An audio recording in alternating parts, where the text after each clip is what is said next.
Apakah adanya gelondongan kayu yang terbawa banjir bisa jadi petunjuk bahwa banjir di Sumatera Utara terjadi karena penebangan hutan? Kami akan membahasnya bersama Kepala Kampanye Global Hutan Indonesia Greenpeace, Kiki Taufik. Mas Kiki, selamat petang. Selamat petang, Mas. Mas Kiki, apakah berdasarkan temuan dari Greenpeace sudah dapat dikonfirmasi bahwa bencana yang terjadi di Sumatera ini disebabkan karena penebangan hutan? Baik, terima kasih, Mas. Pertama-tama, ya sebelum saya menjawab itu, saya ingin menyampaikan turut berduka cita terhadap semua korban banjir bandang yang terjadi di Aceh, Sumatera Utara, dan Sumatera Barat. Kami turut berduka dan sama-sama berduka.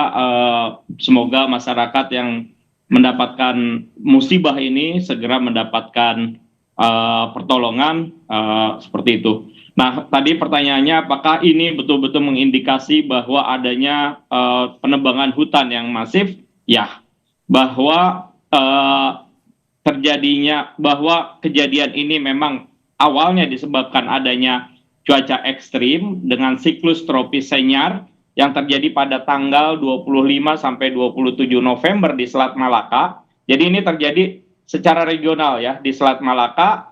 Yang kena itu ada Aceh, Sumatera Utara, Sumatera Barat, kemudian arahnya itu lanjut ke Malaysia. Nah, tetapi bukan hanya karena siklon tropis Senyar ini, tapi penyebab utamanya adalah karena daya dukung yang ada di wilayah DAS, daerah aliran sungai di wilayah Aceh, Sumatera Utara, dan Sumatera Barat ini sudah tidak lagi seimbang. Artinya ada banyak sekali perubahan tutupan hutan di wilayah-wilayah hulu yang menyebabkan terjadinya banjir bandang seperti ini. Dan artinya bahwa pertanyaannya, apakah ini mengindikasikan terjadinya deforestasi? Ya, terjadi deforestasi yang sangat masif di bagian hulu, bagian tengah, di das-das yang ada di wilayah 3 provinsi tersebut. Oke, berdasarkan data Greenpeace, seberapa parah sebenarnya deforestasi yang terjadi di Sumatera, Mas?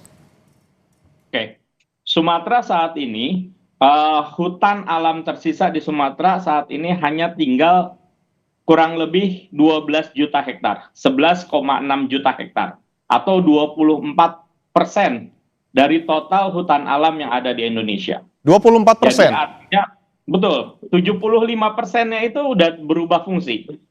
Kebun sawit itu paling besar, kemudian kebun kayu atau HTI itu yang kedua, dan berikutnya adalah pertambangan. Tentu ada juga pemukiman, tapi itu kecil ya, pemukiman, perkebunan pertanian masyarakat itu kecil, tapi paling besar adalah 3 industri itu. Apakah Greenpeace juga memiliki data, Mas Kiki, siapa sebenarnya yang melakukan penebangan hutan sehingga membuat hutan di Sumatera Utara yang tertutup hanya tinggal 25%? Baik, jadi kalau kita melihat secara general, sebenarnya kita bisa lihat lebih detail lagi bahwa tutupan hutan yang berubah di Sumatera ini memang tidak terjadi dalam waktu singkat. Memang sejak tahun 1990 sampai saat ini terjadi deforestasi yang sangat masif di Sumatera. Nah, pelakunya tentu tadi setelah saya sampaikan adalah pertama industri kelapa sawit, yang kedua industri pulp and paper ya atau kayu, dan yang ketiga itu adalah industri pertambangan. Nah, saat ini ada beberapa industri atau perusahaan yang terindikasi memberikan dampak yang sangat signifikan, terutama di Sumatera Utara. Yang pertama adalah PT Toba Pulp and Lestari. Toba atau TPL ya, Toba Pulp Lestari ini adalah sebuah perusahaan kayu pulp and paper yang wilayahnya cukup luas, dan itu ada di Tapanuli bagian hulu.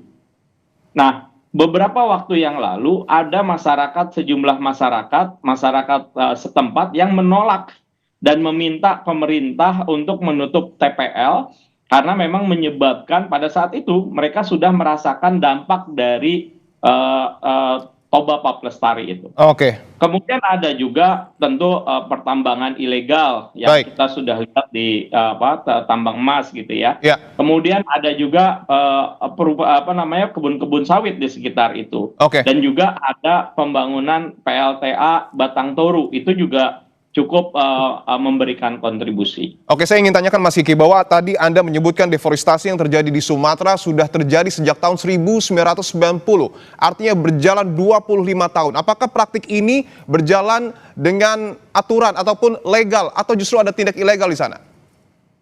Nah, ini yang jadi permasalahan utama ya. Sebenarnya beberapa tahun terakhir itu kami selalu menyampaikan kepada pemerintah untuk mereview izin konsesi. Kenapa seperti ini? Karena ini kejadian yang berulang.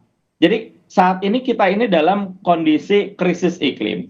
Artinya perubahan cuaca, iklim yang berubah itu sangat cepat dan kita tidak prediksi itu.